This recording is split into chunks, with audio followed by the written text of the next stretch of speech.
Utuboo Miidiyaa. Utuboo Miidiyaa. Abeekamu diiniin haqaruu dhaloota.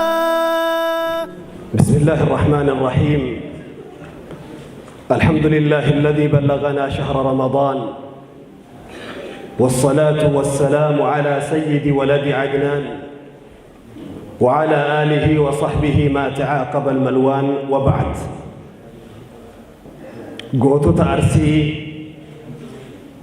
لنشوت أمة نبي محمد ورنا قيل لي أرسي السلام عليكم ورحمة الله وبركاته. gara sagantaa keenya ka guyyaa har'aatti osoo hin tarkaanfanne isinirraa turuu kiyyaaf maqaa rabbiitiin dhiifama isin gaafadha. Dhiifama naa godhaa isiniin jedha. Guyyaan har'aa sagantaa lamatu jira. Sagantaan tokko Shaashamannee sagantaa guddaa akka magaalaatti qophaa'ee jira.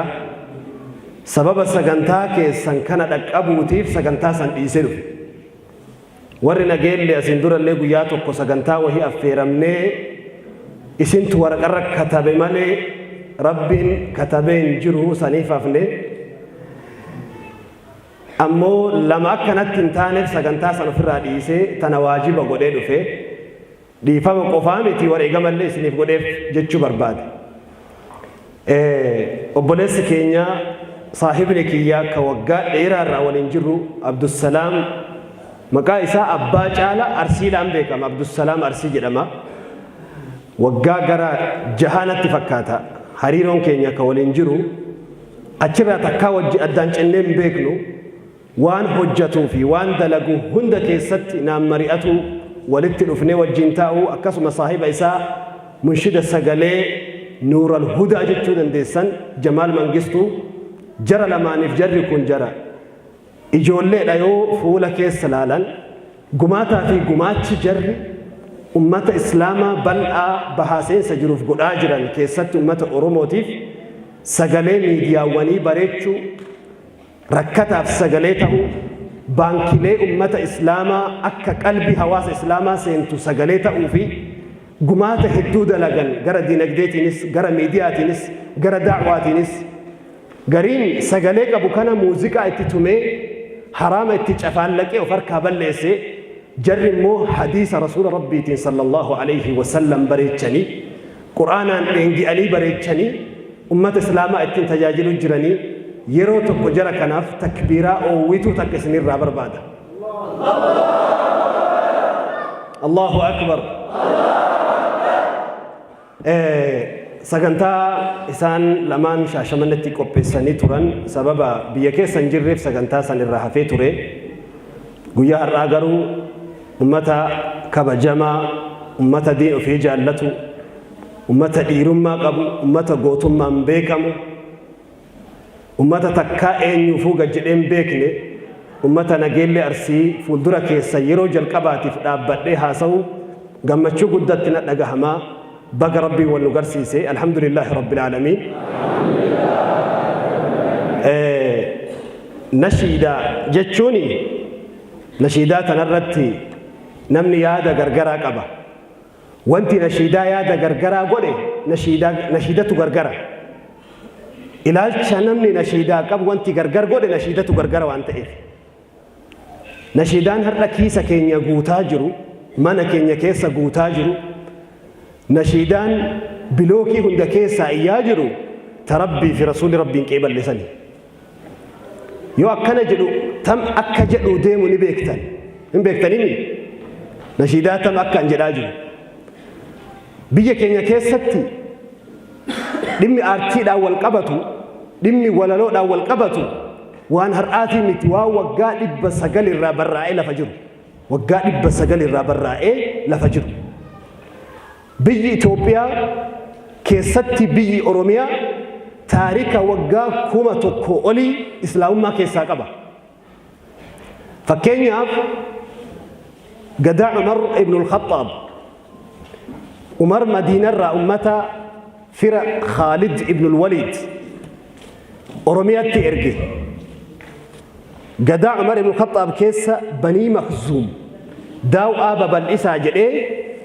قرب يكنا إرجع والربني مخزوم قدا عمر ابن الخطاب كيس رفني شوا قبتل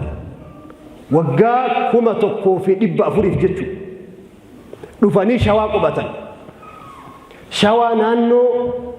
بك أما قارا انطوطو جلن قارا بيكما إدو سن قبتن إدون سن أكا ورسينا هموتي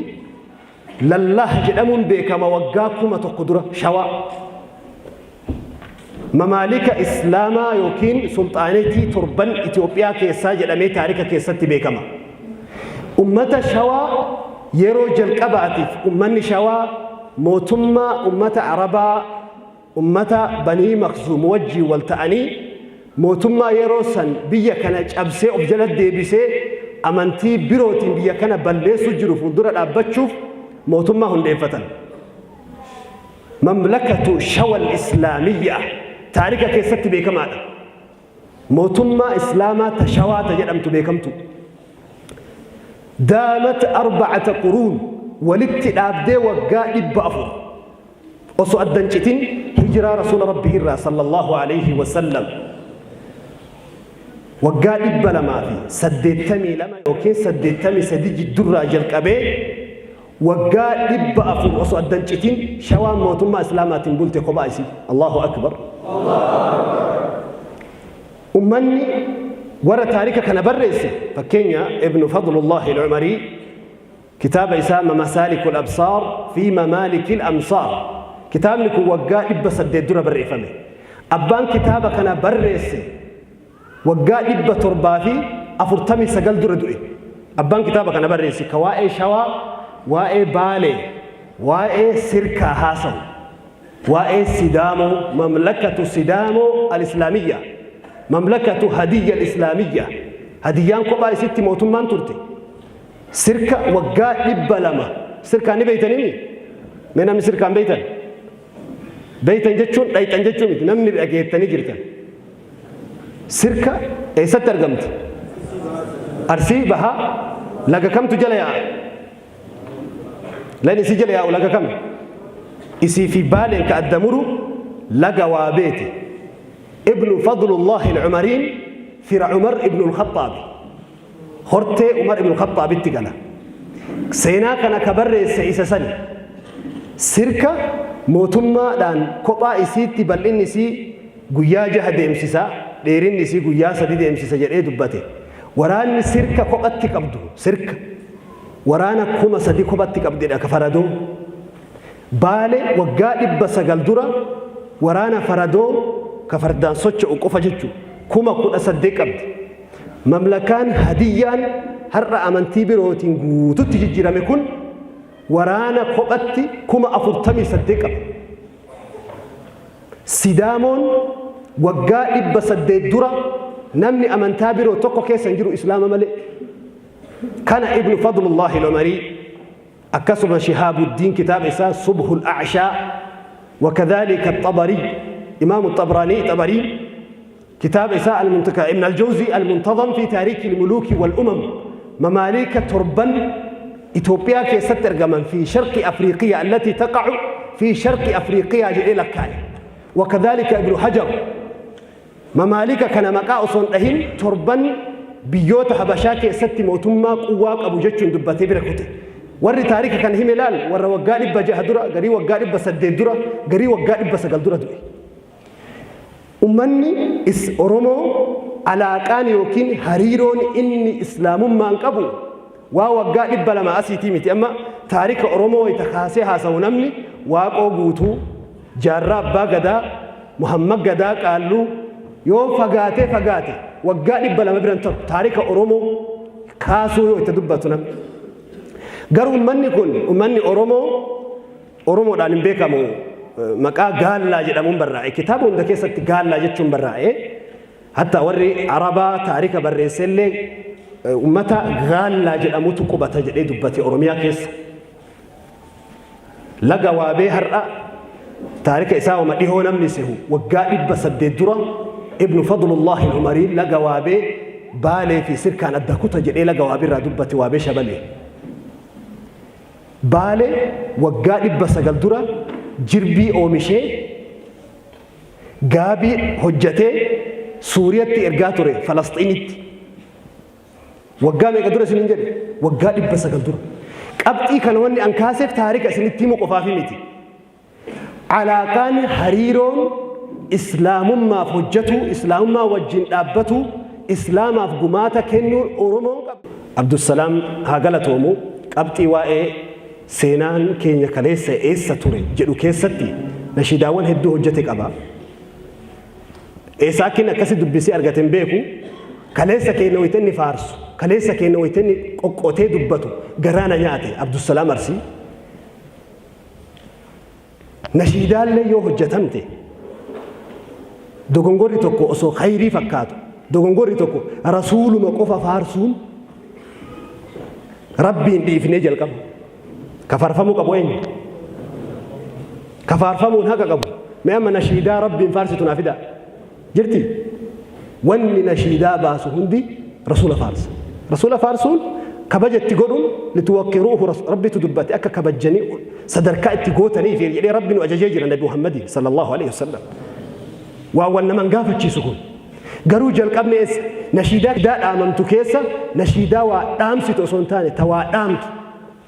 nashiidaa nama dabaltu malee ta nama teessiftu nashiidaa nama gariin hedduun hojjetamtu biyya adda addaa keessa deemnu arginu nashiidaa hojiirraa si teessiftu nashiidaa abdii si gootee sima du'aa reeffa deemu kana goota si fakkeessitee gootuma fakkaatee duniyaarra deema nama du'ammaan reeffa keessa deemu kun kam huccuu uffatee deemu kun la